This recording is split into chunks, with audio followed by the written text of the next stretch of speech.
that you tag us in at Platform 1225, hashtag Platform 1225. And if you're on Twitter, it's at Platform 1225. The more we talk about it, the more we get done. All right. Well, welcome back, everybody. I hope you got some tasty snacks, some caffeine perhaps, a bit of sugar, because we've come to the part of the day, which is the panel session. We have 3 panellists, as you can see, joining us this afternoon. The first is Lydia Walker. This is Lydia on this side here. She's a university student studying justice and human services. She's 21. We've given your age away. Sorry, Lydia. She has a history of homelessness due to family violence. She is passionate about advocating for young people who've been in a similar situation and breaking down some of those stereotypes homeless young people face. Lydia believes it is important to discuss what it's like for a young person navigating the homelessness system, the instability, the isolation, and the impact it has on a young person's life. Please welcome Lydia. The other young lady you can see is Sonia Gibson. She's a young consultant with Create Foundation.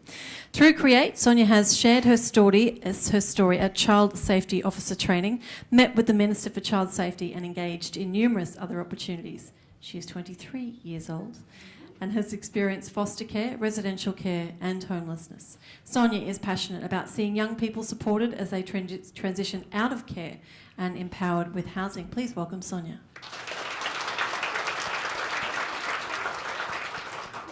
And Chase Summers is a TAFE student studying a Diploma of Community Services. Chase is our youngest member at 20. He is aspiring to study at university. Chase has a history of being in emergency accommodation, youth transitional housing and homelessness as a result of family abuse. This has inspired Chase to want to help young people who've had to leave home under the same circumstances. Please welcome Chase. So I'll be asking them some questions specifically for each panellist and then some more broadly, and also asking you to chime in with your thoughts and your experiences if this is something that resonates with you. But first, Lydia, you're at university now, a goal or hope many in our society have for young people and that they have for themselves. As you coped with the issues of family breakdown and then homelessness, did you see university as a realistic option for you? No, but that was probably more of a mix of homelessness, family history, but also a lack of education. I never really went to high school. So, I mean, like that, you know, was probably one of the things that most people assume you would do to get to university. And then, of course, like, I missed out on so much. So, yeah, definitely no. I didn't think it was at all possible at the time. Getting to university when you're dealing with independent living and shelters and many other issues is, I can only imagine, incredibly difficult. What helped you get to university and how have you sustained your education? How did you get here? Well, when I was living at Orana, which was a youth shelter, I took on a certificate free in business administration and I finished that. And then from there, I was in supported housing with Northwest Youth Accommodation, and from there I did a diploma, and then a year later I decided to go to university. I did not know that I could go to university on a diploma of marketing. Someone said, "Oh, you can do that." I was like, "What?" So yeah, like from there I went there, but this was never a plan. I had never thought I do this and this and this and then I'll get to university. I simply did the certificate because I had nothing better to do and I had to leave the house. I did the diploma because I couldn't find work. And then it was like the opportunity came up. So I took it, yeah, but it was never an end goal. I simply fell into that position. I think that's a beautiful way of putting it, but also thank you, yeah. You clearly had a lot of drive to get there. Let's ask a few questions of Miss Sonia. Sonia, as a young person with a care experience, you understand what it's like to be in insecure housing and you've experienced homelessness. You're now an advocate for young people. What would you like to see offered to vulnerable young people to assist them when they're faced with social exclusion? So... Yeah, we can hear you. Okay, all right, cool. So I'd like to see people... sorry. You're okay, honey. Just bring it up a little closer to your mouth, madam. I'd like to see people be given housing before they turn 18. I'm so sorry. It's okay. You're okay. And so sorry. Do you want me to move on and come back to you? Yeah. Have you got water or juice there? You're okay? It's all right, hon. It's all good. You're right, Chase? Yeah. In reflecting on your own experiences, what has worked for you or what have you seen to work positively when staying in youth homeless accommodation? Well, obviously, I come from a history of family abuse and I've ended up in the emergency accommodation. I really find that in the system that when there's a family kind of environment in the house that you're in or the environment, you really can rebuild those trust values and be able to grow back to develop and grow, because without those, the place really, you might end up crawling back into a shell and so forth on, and without those kind of supports, you don't really end up growing, you just stagnate and stay where you are, and I find without those, you aren't going to grow and develop. Well answered. Yeah, round of applause.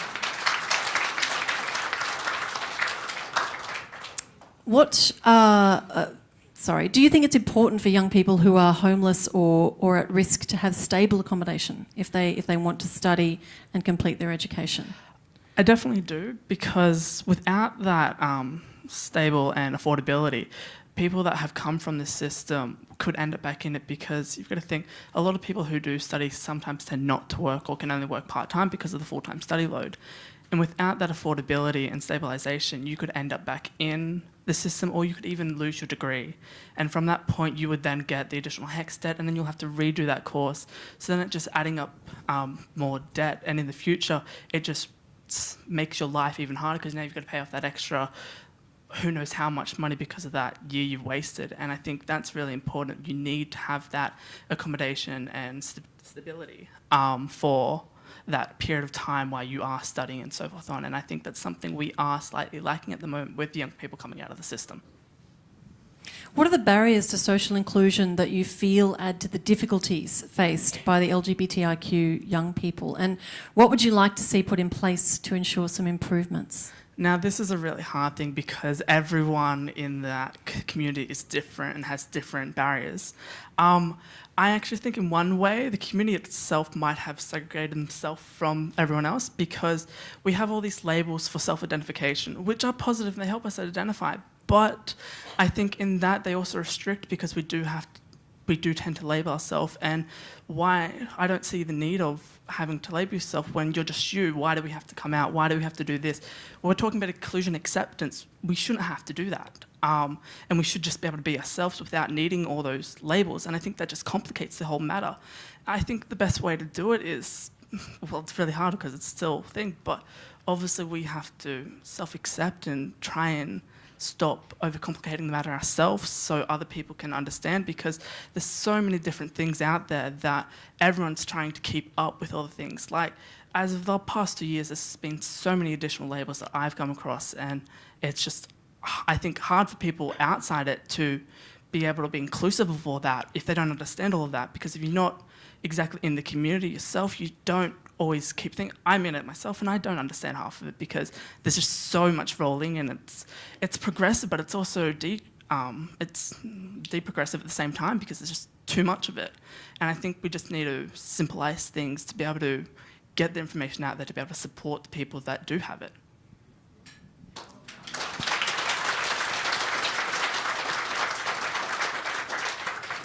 It's interesting, and I'm sorry to go off script for just a moment, but what you said resonates strongly with me. I'm a cisgendered straight white woman, so not from that side, but I work in the media and I take a deep breath before I use any language to the community, because I'm so scared I'm going to say something wrong.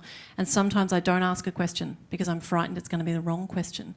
Do you think there is a segregation because we're a little bit frightened to ask from within or outside the community simple questions?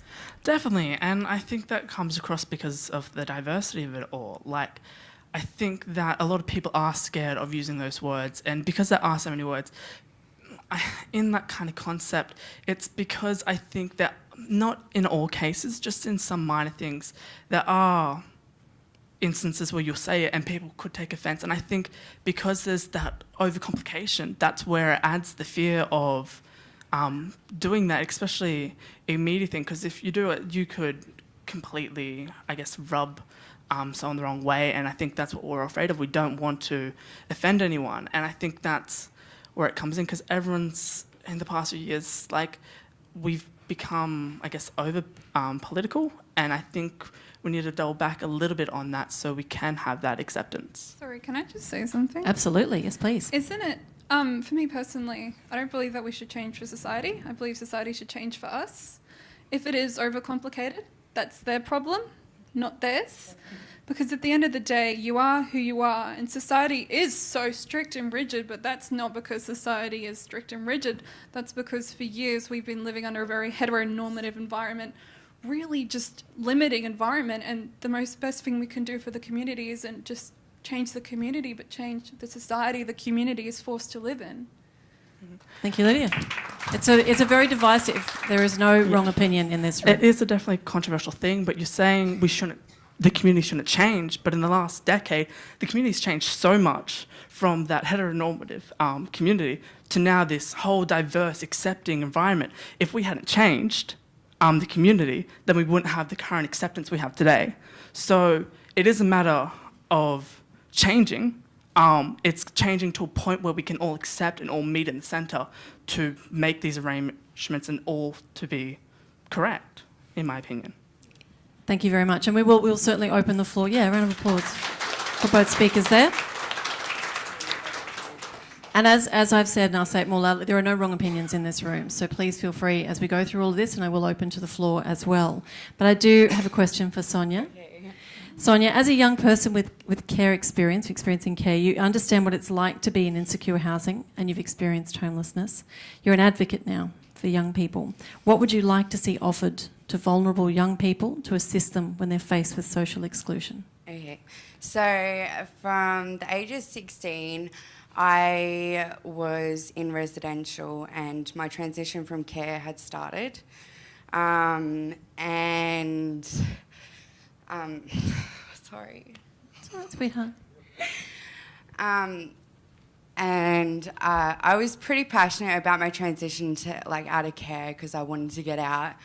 And so we went to the Department of Housing, and I was on the waiting list for quite some time, and I decided to self-place at 16. And then I ended up back in care, and then they had nowhere for me to go at 17 and a half. And an organisation ended up purchasing a property for me to go into to do semi-independent living because Department of Housing hadn't come up with anything for me yet. So at 17 and a half, just over that, I got into this program, and at 18, I was still not accepted into Department of Housing, and so I was given another year to find stable accommodation, and after that I was still not accepted into Department of Housing. I was put into homeless shelters, and because of my behaviour, I was removed from one of the homeless shelters and then taken to another, and then when that broke down, I was made to go back to an unsafe living situation. But what I'd like to see is that young people are set up well and truly before 17 and a half. You need...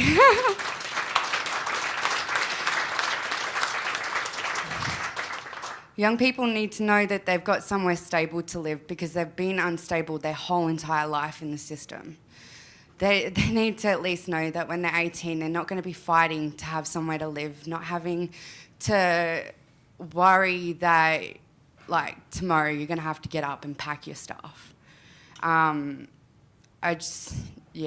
really think that it should be a priority for at least young people exiting care that they have access to housing. Yeah.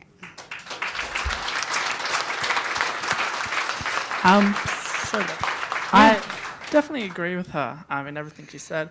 I think a lot of us who have been in it realise once we do get into that housing, once you get to a milestone where you've been in there for 3 months, you start panicking because you've only got, say, another 9 months left at the place, and then you're worrying like where I'm going to go next, and it adds all the pressures and stress. Where I guess we do need that next mark to be able to go into the thing, because a lot of places obviously there's a lot of us out there who are homeless and there aren't enough to have outhouse everyone and so forth on, but I guess we do need to start progressing so we can have housing for those young people, because they do just end up back in the system after they've left it when they've turned 18. If there's something you could go back to your younger selves, a piece of advice or someone to talk to, or what do you wish you'd known that you know now?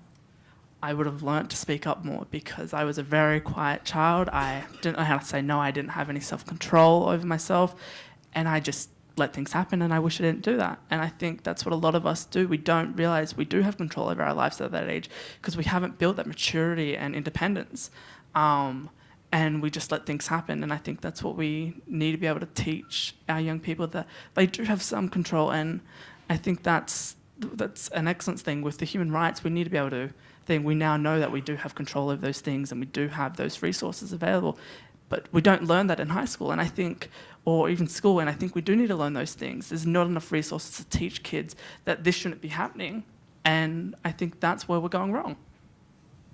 What was your question again? Sorry. It was, well, Lydia's going to answer as well, but it was, what if you could go back to your younger self when you were lost in the system? Okay, That's What okay. what would I don't it's know. okay, honey? Yeah. What advice would you give, Lydia? Yeah, I would say with me in the system, don't overthink it. I think my biggest problem was I was overanalyzing everything. And you're like, don't do this because then this is going to happen, then this is going to happen, then this is going to happen. You could literally turn walk in a garden into I'm going to drown. Because there are so many steps in between, and you take something so simple, overanalyze, and then it's just absolutely out of control. I would say, yeah, like, just calm down. I would also say, yeah, you should really focus on your mental health more. Because when I was really, really depressed, I had horrible self-confidence issues. So then how the hell am I going to achieve anything? I hate myself. So I would have said, don't think these problems are simply going to solve themselves. You need to look into solving it, because it's just one of the worst things that you can ever just let be. Yeah, and it would be good if there was more ways to get to see a psychologist and stuff like that when you are in that position. But I would have said really self-care. Yeah. Seeing a lot of nodding on that one. Okay. So I had a lot of opportunity to be very involved with my transition from care, but the only thing that was restricting us and child safety was the fact that Department of Housing had nowhere for me to go. I was on youth allowance, which I wasn't able to go and live in private rental on that amount. I don't really have advice, because I did try everything I possibly could. I had lawyers involved at this stage because, like, I was 17 and a half and still in a residential with a 10-year-old child. Like, so I don't know what else could have been done. Maybe if housing had, like, I don't know, maybe hurried things along, because I'd seen a lot of other young people around me being accepted into Department of Housing, and I was still nowhere. Department of Housing wouldn't even give me a time estimate on how long it was going to take. So I'm not sure what advice I would give, but definitely be persistent, definitely. Okay, I'm going to ask these questions to our panel and then open them to you as well. So training and support in gaining employment are such important aspects of a young person's inclusion in the workforce. What training and employment opportunities have assisted you, and what else could have been offered to help you gain employment? Can I just say, this is one thing that always, like, oh my God, really got to me, because in the last 5 years, I was constantly looking for work. I remember being on, like, the couch and, like, in absolute tears, because I was on my, 6th job interview, and it didn't work out. And it's like, and the thing is, it's annoying, because you're constantly, if you're at a job interview, you're walking around the questions. They're like, okay, so you're like 16, why aren't you at school? Where did you go to high school? You know, like, what? it's a really confusing resume for them because they don't know how to really understand it from really homeless perspective. And then, of course, society's got all of these assumptions, so you really got to make sure they don't find out. And then not only that, it's like, how am I supposed to find anything? I got no experience. I didn't go to high school. You know, my training is so limited, and it's hard for any young person to find a job. So how do you think it would be for someone who's got no backup, you know, no family, like that idea of, it's not what you know, but who you know? Yeah, and you know no one. And that's the hardest part about it. And I was so glad that I did get my certificate for free. I was so glad that it was done by a homeless shelter. It made it so much easier to, you know, go ahead and do it. But I think that, in a way, employment, government, whatever you want to call it, they failed young homeless people horribly. I think I shouldn't have gone to like 20 different interviews. I did so many job trials, you know, and yet I couldn't find work. And I think that was I think that was absolutely horrible. I don't want anyone else to go through that. I don't know what to do, but I think that was just the worst thing that anyone could go through. It was so soul destroying. Yeah. Thank you, Lydia. Just to...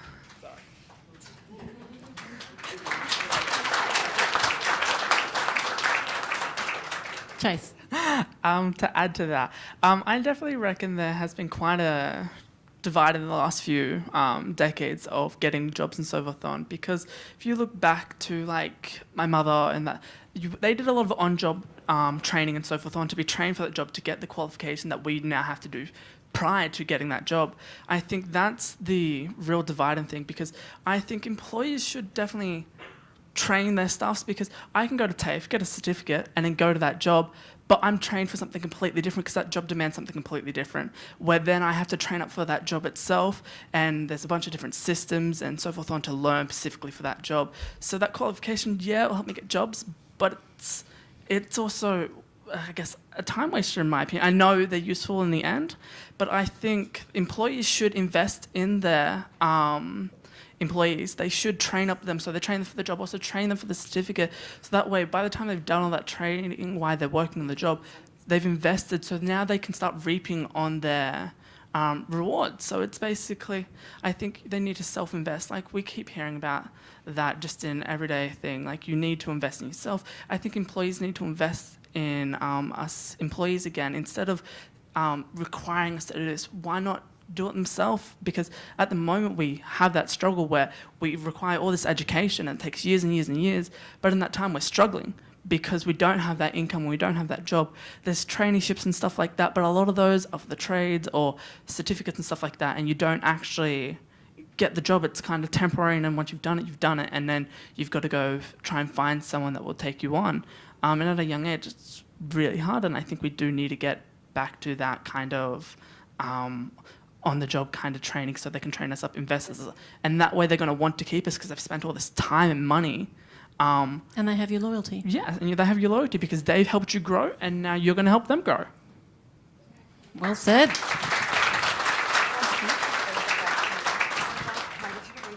I can read the question again, and I'm opening this to the floor as well. Do we have microphones? We do. We've got rovers. Great. So the question was, training and support in gaining employment are such important aspects of young people's inclusion in the workforce. What training and employment opportunities have assisted you, and what else could have been offered to help you get work? Well, I didn't attend school much when I was younger because I was moved around a lot. But what could have assisted me was having tutors later in life. More help? Yeah, just some more support around attending school. I don't really know much to add on that, sorry. It's all good, Dom. You said it. Does anyone have any? Yes, Wayne down the front here. So I'm pretty much going through the same thing that you guys have gone through. Like, they're completely bloody useless. Like, even job search... Oh, I'm being honest, honestly. Job searchers have been trying to fucking provide us help. Sorry for the swearing. But they're trying to provide us help when they don't even help you out much. Like, I'm going through the struggles, and I've been looking for a job for almost 8 years. And it's a bloody struggle because people, what they expect is qualifications. They want you to have them qualifications, but you can't have the resources and all that type of stuff. But the stupid thing is back in the day, you just had to do was just walk up and then you get the job straight away. Why can they bring that back again? Why do we have to have all these qualifications and all that type of stuff just to get a simple job and get life through? It's just so much struggle, and it's simply just bloody useless.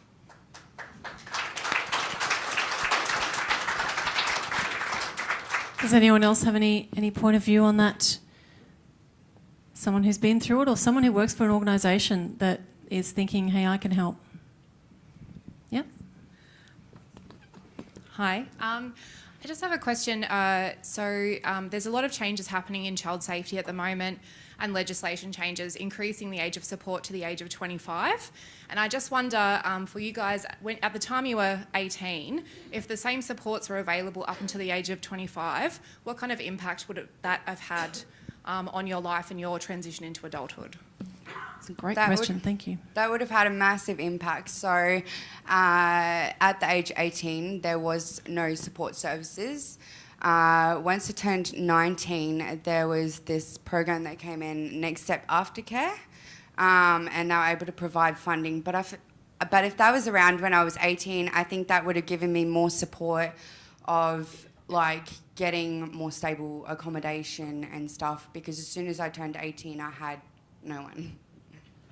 So, yeah. I definitely agree. They do need that extra step. Sadly, I was afraid to even tell anyone about what had happened at home when I think so. I never got involved with child safety and so forth. I definitely should have. If I actually told the right people, they would have got me connected. But I definitely need. That's definitely like with the concepts we've been talking about. We need that step after 18 because everything seems to be cutting us off there and just throwing us in the deep end. We're coming from these bad situations, and we can't.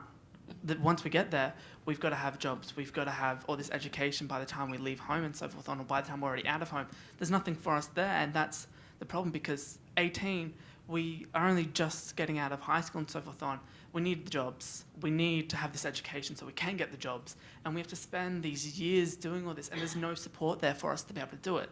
There is, but there's just not enough for the people that have come from these situations, and I think we definitely need those kind of support things, because if you had from that up to 25 thing, someone could have gone through and done a degree in that period of time, and they could have had that extra support to be able to coach them through and keep them on track and so forth on, and that extra funding or whatever it is, and be able to get them through, because those 7 years between 18 and 25 are a very long time, and you can stabilize yourself. And I definitely agree we do need those kind of supports, because everything does cut off at 18. You finish high school, you get thrown into the deep end, and not many people can cope with it. Okay, I just want to add something to that. So, sorry. Are you okay? Yeah. I was going to say, when I turned 18, I was lucky enough to not really. I took a break. I didn't want to get any more support. I was over the system. I was just like, I'll do what I want for a year. And that was fine. It worked for me. But the thing is, I find the whole process, if you cut it off at 18, a lot of the process of going through your premises is really rushed. Just like, quick, we've got to get accommodation, we've got to get you a job, and then it feels like so overwhelming because, oh my God, Do you mean in the approach to 18? Yeah, because it's such a short amount of time, because if you're 16, that is a lot of stuff to fix in 2 years. So it feels so rushed. Definitely. And you're not so allowed, overwhelming, yeah. You're not allowed to put a housing application in until you're 16. And the thing is, they don't expect that from the average teenager. None of that is expected. I didn't know how to make toast at 16. Yeah. And they've been your parents from like till 18, and then they just all of a sudden leave you. Like, you're still a kid at 18. Like, most kids don't even move out of home until they're like in their 30s. Millennials. But they have been your parents for that long. You kind of hope that they would help you. Yeah. Yes. Just coming back to what you were saying about employment, and I suppose that idea of things being rushed as well. And I know that just in my line of work, sometimes I feel I work to a time frame, and things have to be sorted within such a short amount of time. It becomes stressful, and I know that it would be as a worker, it's stressful, but I can't imagine what it's like for a young person who's trying to sort everything out. But I suppose I just wanted to quickly share something that's been happening in Toowoomba. There's a young woman up there who actually came from a background of homelessness, and she was pregnant at 15, and she wanted something to change in the community. So she's now 32, has 7 kids, and decided she wanted to open a social enterprise. And it's called Emerge. And basically it's a youth drop-in space, but to fund the drop-in space, it's there's a cafe. And the idea of the cafe is to employ the young people who are homeless or at risk, to give them an opportunity to have on-the-job training, like you were saying, and long-term case management. So she wants to invest in young people long-term, and I think that was a crucial thing for those young people, and we've had some great outcomes for that. It's not an organisation I work for, but something that I've just seen have fantastic outcomes because we think creatively, we think outside the box, and we think that there's more to the story always. And if we're constantly under pressure by time frame, we can't work effectively toward a goal if we're just trying to put a band-aid on something. Sorry, can I just say something? Or are you finished, or do you want to keep going? Okay, yeah. One thing that I did notice is, like, for me, so I'm a university. I live in student accommodation. Everyone that I know has gone up and, like a very nuclear family, a lot of support, that kind of, really, really normal upbringing. And what kind of bugs me is, like, why was I never told that I could be a lawyer or a doctor? The thing is, why were the expectations so low? And I don't want to put a whole lot of pressure, like, kid, you got to get your PhD. But at the same time, it's like knowing that you can. And it's insulting to just kind of always like, oh, there's a factory job or there's like a trade. It's like, but when I was about 9, I really wanted to be a lawyer. I wanted to go to university. It was a huge dream. And then everyone was like, you just got to lower those expectations, And I find that's, at the same time, you don't want to put too much pressure, but it's kind of insulting. Why can't I do everything that anyone else can do? What does that say about how people feel about young homeless people? Do they think they're just not going to be able to do that kind of stuff? Do you think they just don't want to do that kind of stuff? A lot of them do. It's unfortunate that these are just our options, and we're not really told many other options outside of that. I mean, we're just as capable as everyone else,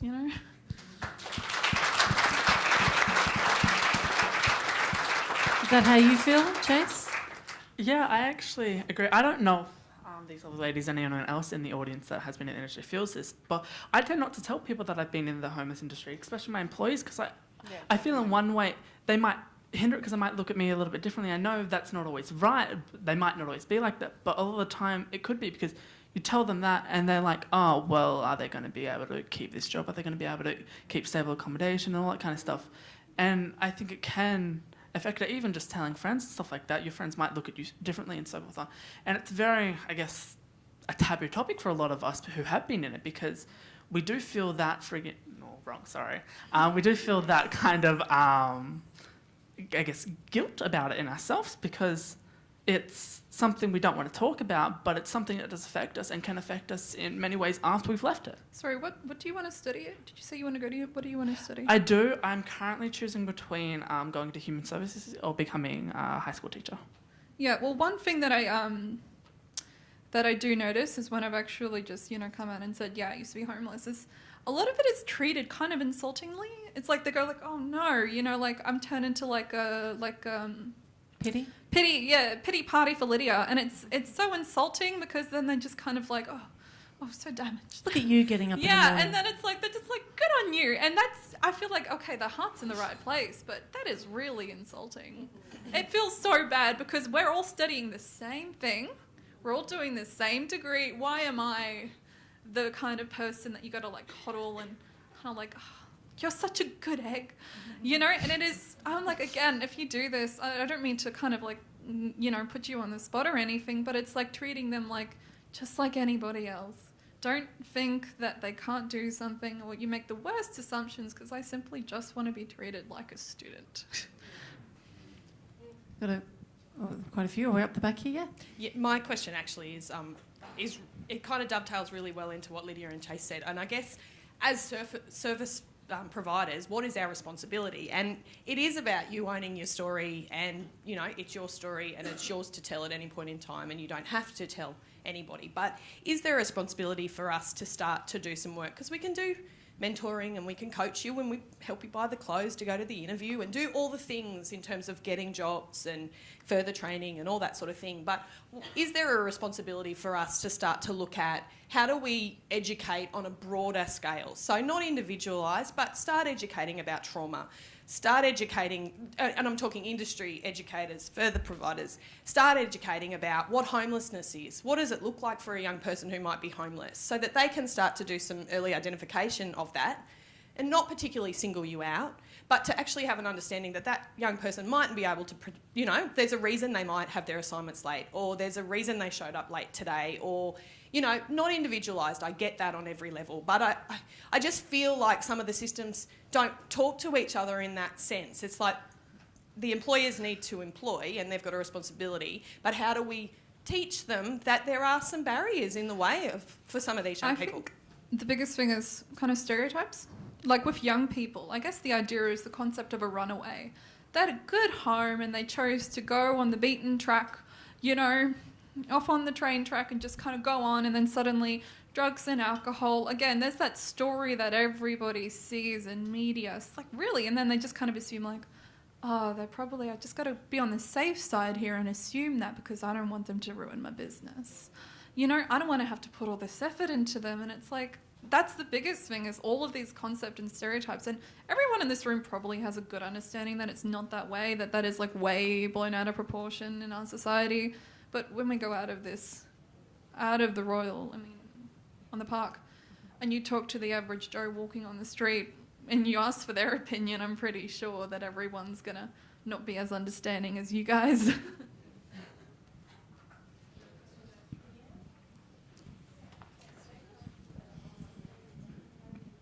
Hello again. Just a couple of things I want to acknowledge. So this for Kat and Chase. I'm bisexual, I'm trans, I'm non-binary, I'm a person of color, I'm a migrant, right?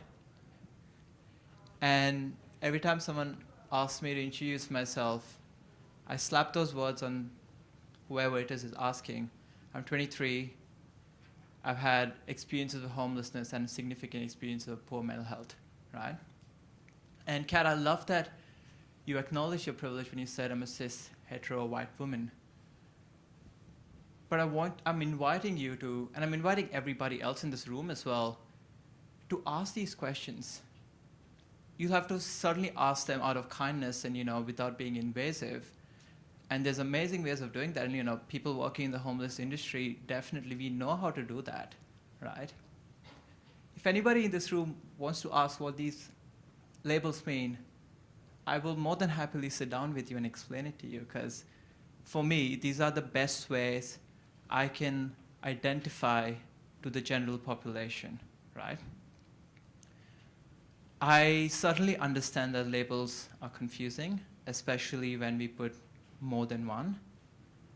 But addressing or saying that, we need to simplify it immediately means that we are attempting to erase significant experiences across communities. The fact that we have young people who can come up now and say they're asexual, young people coming up saying that they identify as a sister girl or whatnot, means that they're feeling safe enough, and we should celebrate that diversity. And we need to acknowledge what we can do, or the lack in our big system or systemic whatevers, that these people don't have space within that, and that every person within these communities have diverse needs, right?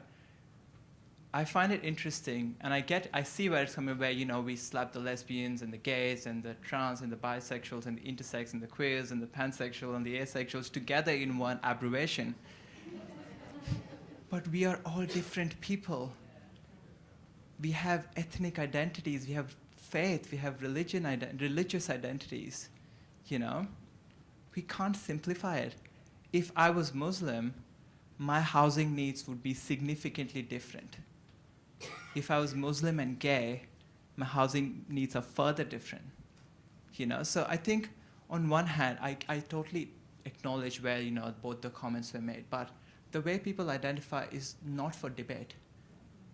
because it directly attacks their human rights. And as advocates, as people who have power and people who can speak up for, especially people who can't. If you'd met me a year ago, I wouldn't be here having this conversation. For that Sean a year ago, I want you to speak up for me.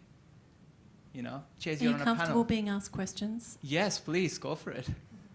As long as you're not invasive. That's what we're scared of. Well, and I can.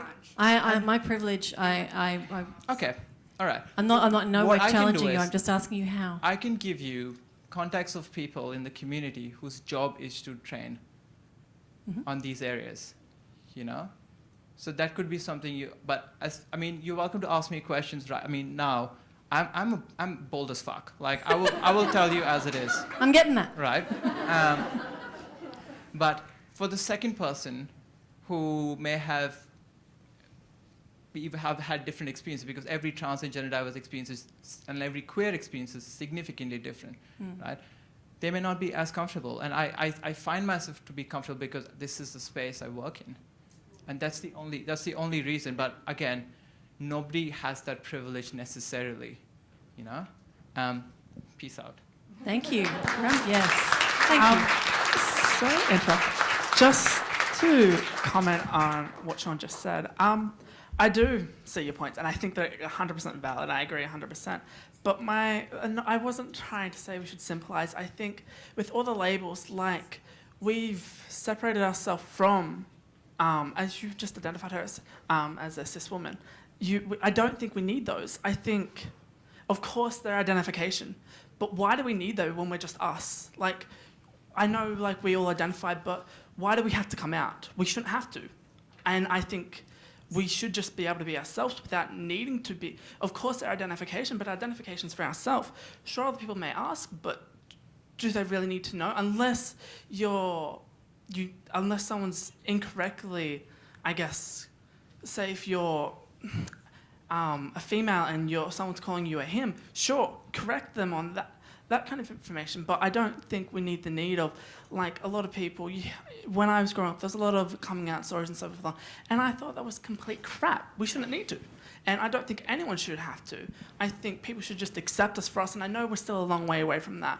But I think I know it's bad to say like we need to simplify it because it's really overcomplicated, and I know that's a controversial thing, and it's going to continue changing until we get to that meeting point.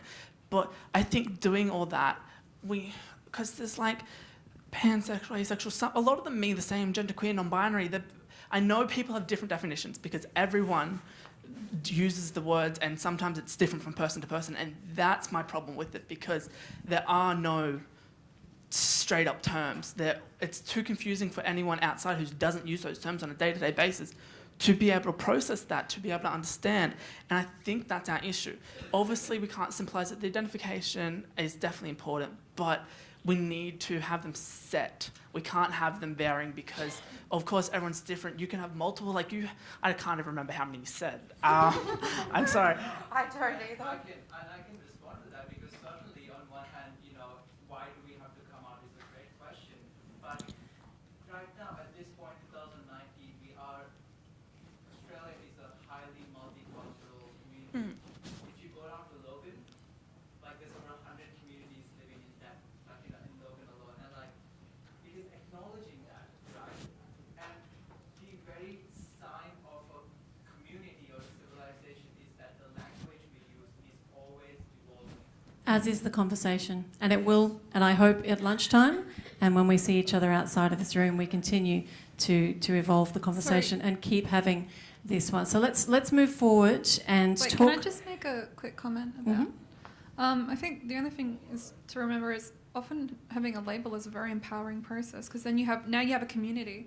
Now you're able to see, wait, this makes sense because all of this thing that you can look up on, and then you can connect with people. So for a lot of people, it is very empowering. And if they want to identify, then the best thing you could do is simply allow them that process to find their identity, and then just accept them for who they are, because in this day and age, I wouldn't want to have to go through the process of having to get 50 people who don't accept me and then 50 others that do, and then often the 50 people who don't accept you are super duper privileged, and they're going to be the ones that employ you. They're going to be the ones that have to are going to hold power over you. And inclusion's certainly a very big part of what we're talking about today, how to establish it, how to keep it going past the age of 18. We had a question from down here. Actually, I wanted to just build a little bit and on what was just mentioned. My work is a multicultural youth and family support worker. And the barriers which the society or our community puts between us and the young people are pretty evident. I mean, we see what happens here. The reason I just thought what common we have with the work with the newly arrived and the refugees also is something that is very significant to acknowledge here, because I work with a lot of young people, which so many of them are going on school break in the next 2 weeks. You know, what they come and ask is, I want to find a job. Can you help with my resume? Where can I go to find a job?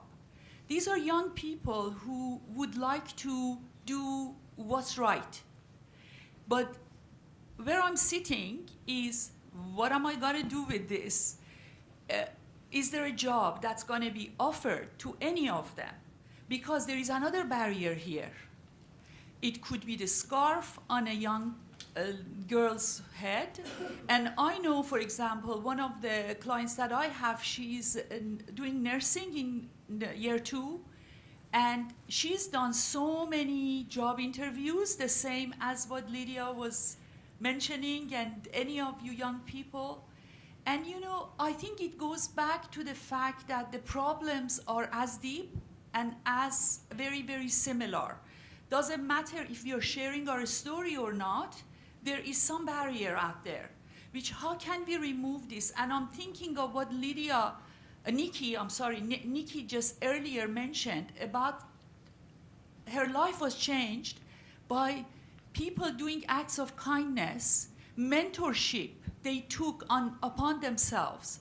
Now, how can we come up as a community and ask our government to come up with mentorship programs which we take upon and is encouraged within a locality that we can really focus on and see if we can change this?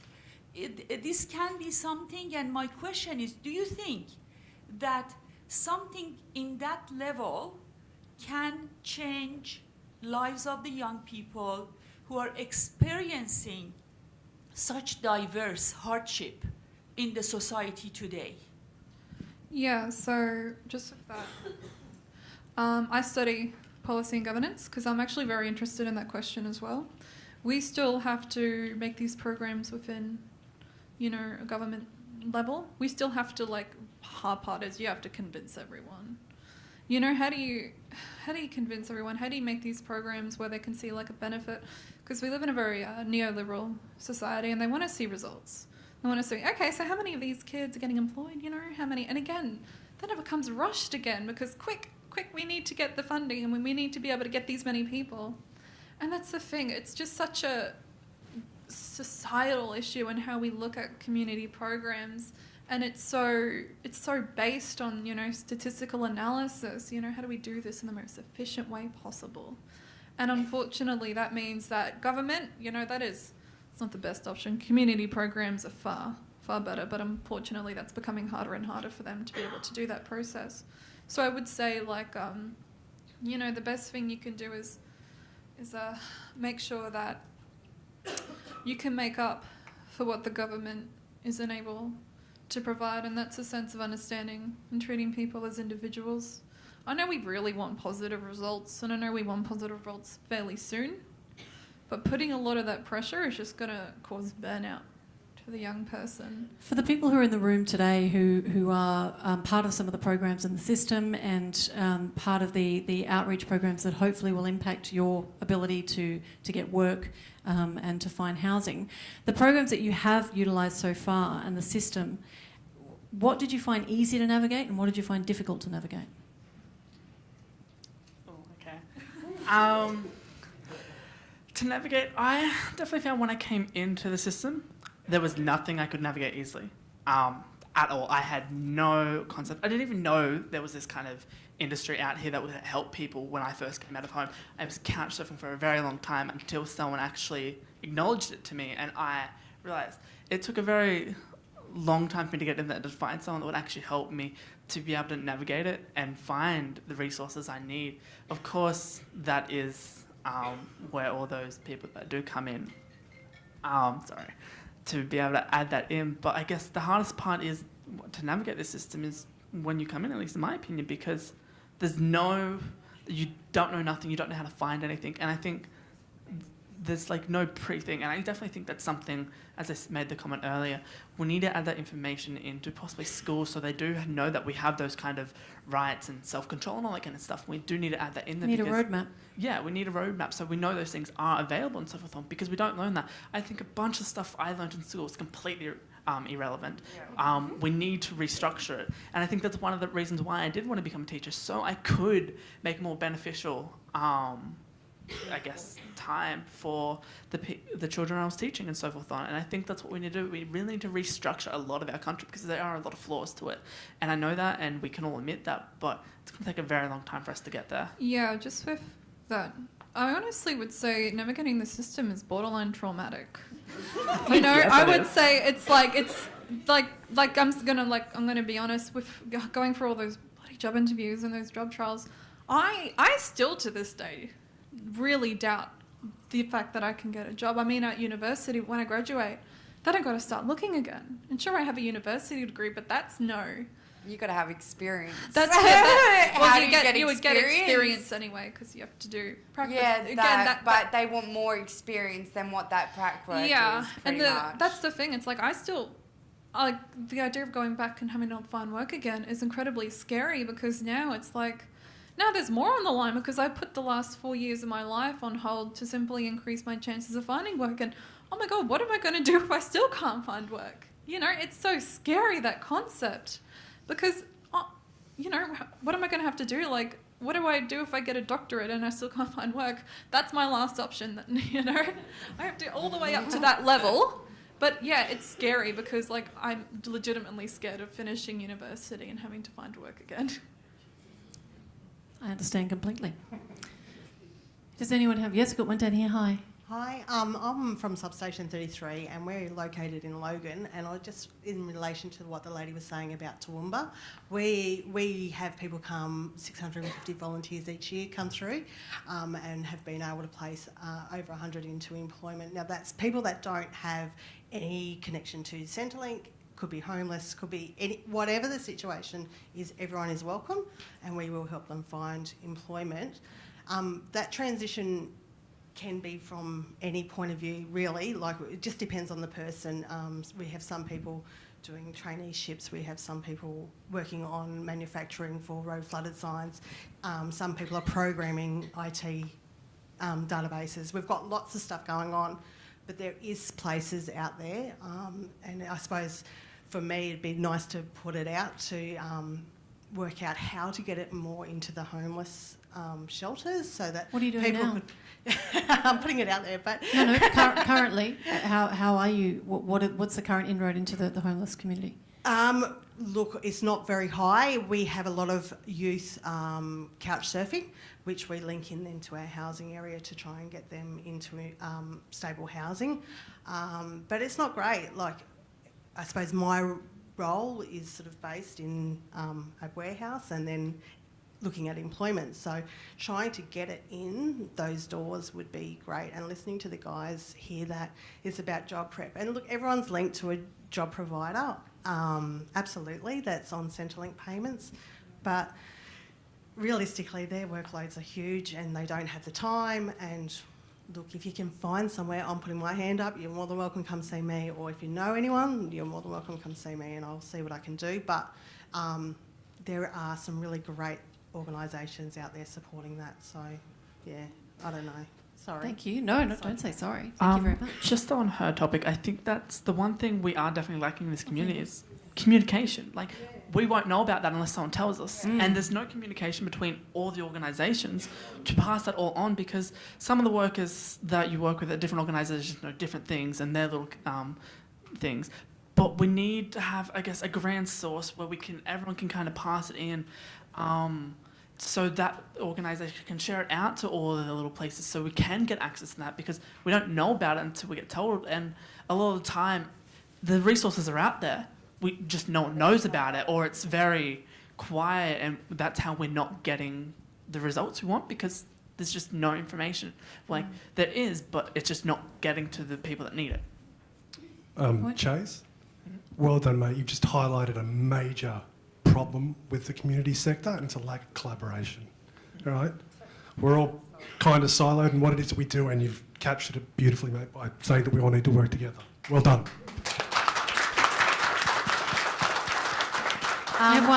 We've got 2 final points here. Thank you. Flowing on from all of that, I suppose. I'm a housing support worker, youth housing support worker, and I came to my job from child safety myself, so I've sort of worked across both spectrums. I had no real housing knowledge when I started in the role, and it took me a very long time to navigate it myself, so I completely appreciate how no one else would be able to do that. I suppose my question is, especially for people coming through residential care, if it takes me that long to learn my job, I feel, and can I have some clarification of what your experience has been, in terms of growing up in residential care, in terms of having access to those youth workers who support you in home, and as well as having support from your CSOs, I feel like there is a real push from child safety to put in your housing application with Department of Housing, and then let's just wait and see what happens. We all know that 1-bedrooms are scarce as hen's teeth, and so it will take often more than 2 years to get it. So what information, if any, were you given about any other real options to exit into, and what support were you given to find part-time work as a 15, 16-year-old, because that's how we know kids get experience. That's how my teenage kids, I'm pushing them to do that, because that then leads on. So did you feel like you got any employment support from youth worker or CSO, and what about other housing options that were discussed? Employment? Employment, no help whatsoever, in my opinion. When you're that young, they don't really think about it when you're on those things. They just want your accommodation, food, and that's really about as far as they get you. They don't think of anything else. They'll make sure you go to school so you don't get in trouble or anything like that. But other than that, I think that's as far as it goes when it comes to that. I think that's all their obligations. Yes, throwing an application. I have an application with housing for 3 years. And of course, there are restrictions, of course, and we have to understand that and so forth on. I think this is going to detour off a little bit, but I think what we need to see in a change, if you notice, a lot of things within youth housing, when you get into them, the requirement is you have to be studying or working and so forth, and I think that's brilliant. I think the same thing needs to be implemented in Department of Housing. They need to have the people in there developing and growing so they do have the skills. Of course, there are people with disabilities that won't be able to do that, and that's completely... I understand that it's acceptable, but I think those people who are just unemployed and in them, they need to encourage them to work and study to be able to keep those accommodations so they're actually growing and developing. Sorry, because just when you talk about part-time work, I think the problem is when you're under 18, you only get paid a portion that's true of an actual wage, and the reason being is they assume if you're a 16-year-old, you're at school, you're living with your parents, and you're probably going to use this to buy, I don't know, a handbag. So, and that's the biggest problem, is there's no way to work around that except grow old. And that's the issue there, I find, is like, there's nothing we can do to simply say, yeah, I kind of need this for food and rent. No, they just kind of, that's the assumption. So then you'll get paid a tiny amount of what an adult would be. And of course, the assumption is an adult needs it more than a young person. Even with Centrelink, you got to wait, you know. When I turned 21, that's when I got the increase, but I needed this money just as much as when I was 16.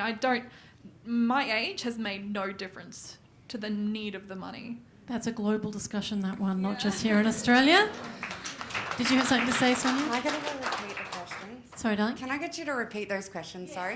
Did you feel like you got any support from your CSO or your residential youth worker to assist you to look at any other housing option other than Department of Housing or work opportunities? Okay, so I felt with the work opportunities when I was younger, I was more motivated into getting into, like, I had 3 different jobs when I was younger, and I don't feel like they supported me getting those jobs. It was more me looking into getting those jobs.